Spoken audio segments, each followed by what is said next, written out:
حضرت علی فرمانے لگے میری 5 باتیں یاد کر لو،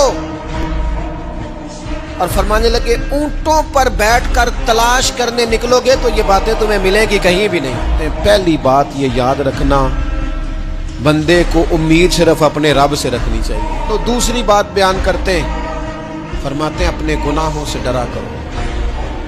اور تیسرا مولا علی شیر خدا رضی اللہ تعالیٰ عنہ فرماتے ہیں اگر تم جاہل ہو نا، علم کے بارے میں سوال کرنے سے کبھی نہ شرمانا، پوچھ لینا، فائدہ ہوگا۔ بات ارشاد فرماتے ہیں یہ علماء کے لیے، فرمایا اگر عالم کو کسی مسئلے کا علم نہ ہو تو غلط بات نہ بتائے بلکہ کہہ دے واللہ اعلم، اللہ بہتر جانتا ہے۔ اسی بات حضرت علی شیر خدا ارشاد فرماتے ہیں یاد رکھنا ایمان میں صبر کی وہی حیثیت ہے جو جسم میں سر کی حیثیت ہے۔